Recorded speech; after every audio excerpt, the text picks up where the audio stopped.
The average price of gas is more than $4 a gallon in the U.S. for the second day in a row, with analysts warning the all-time record of $4.11 a gallon will be shattered in a matter of days.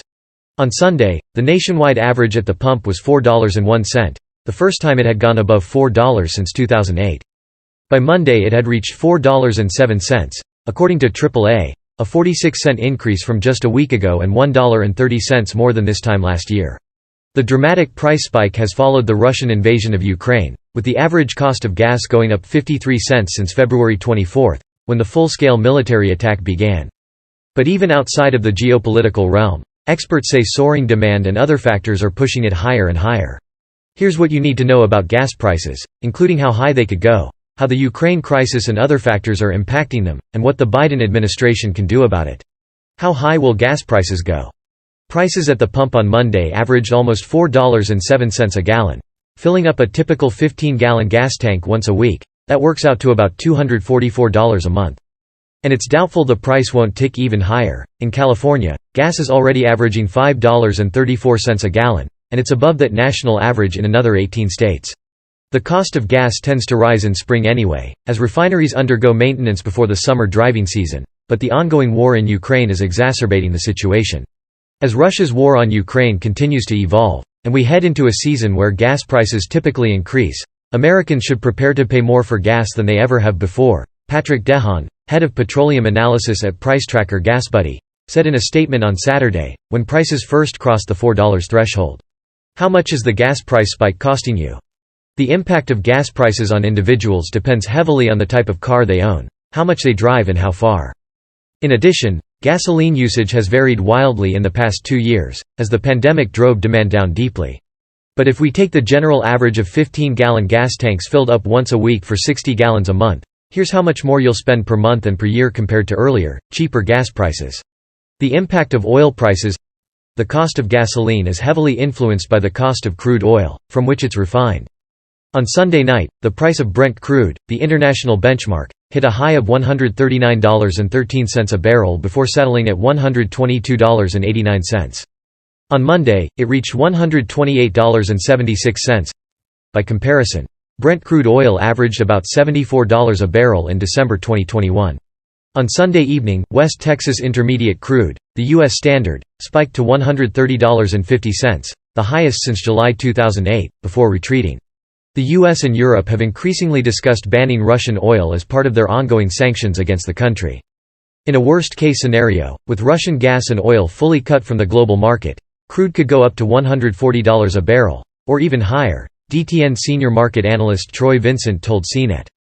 Daniel Turner, executive director of the energy advocacy organization Power the Future, told Fox Business that oil could, easily, hit $150 a barrel in the current geopolitical climate.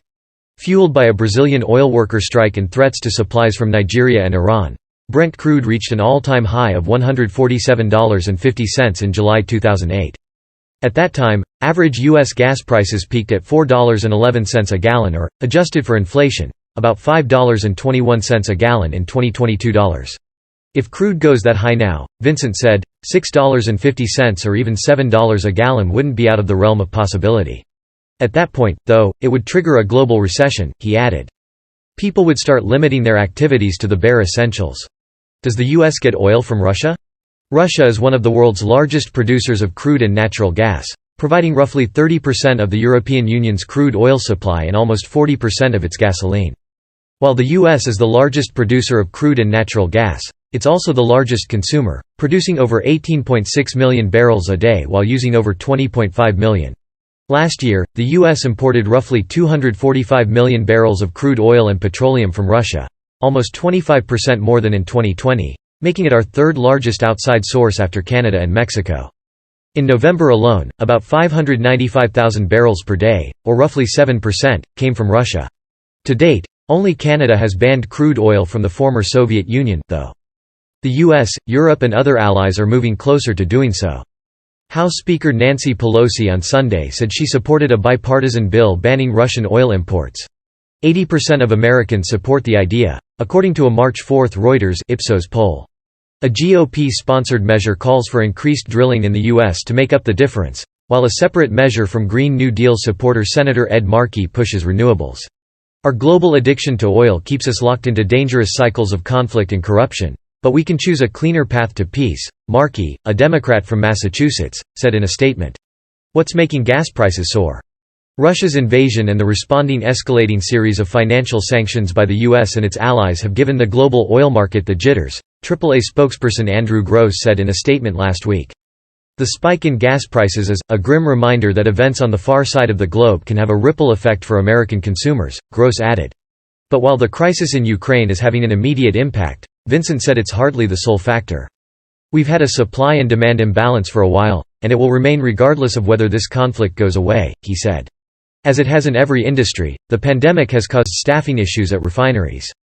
And there have been outages, including a fire at a Marathon petroleum plant in Louisiana. A colder winter across North America also led to higher demand for heating oil, and pandemic-driven online shopping has taxed diesel, which fuels all those trucks. The fundamental fact is that, the market is well undersupplied in 2022, Credit Suisse's Manav Gupta wrote in an analysis, according to Barron's. Even if geopolitical tensions ease over the next few weeks, near-term high oil prices are here to stay. What can the White House do to lower gas prices? President Joe Biden has promised a strategy to blunt gas prices, in the face of the Russian incursion. Last week the United States and other members of the International Energy Agency agreed to release 60 million barrels of oil from their strategic reserves, with half coming from the U.S. But many experts believe 60 million barrels, equal to about 12 days of Russian crude export, won't make much of a ripple. And the reserves being released are mostly light oil. The U.S. mostly imports a heavier grade of crude from Russia. You can't always just swap out one for another easily, Stuart Glickman, an oil analyst for CFRA Research, told CNBC. There have been calls for the U.S. to further invest in clean energy to wean us off foreign oil. But that would be a long-term strategy. Some legislators have called for a suspension of federal and state gas taxes, a gas tax holiday, to help lower prices.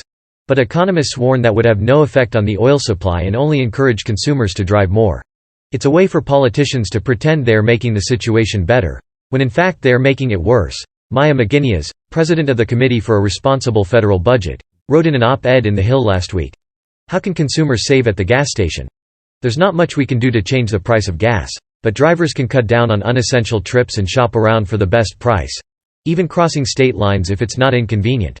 Apps like Gas Guru scan for the best gas prices in your region. Others, like FuelLog, track your car's gas mileage and can help determine if it is getting decent fuel economy. In addition, many gas station chains have loyalty programs, and credit cards have rewards programs that give cash back for gas purchases. DTN's Vincent advises against hoarding gas or other extreme measures but encourages budgeting more for gas. High energy prices have been a major contributor to inflation for a while, he said, and won't be going away immediately. When the cost of crude rises, prices at the pump tend to reflect it very quickly, he said.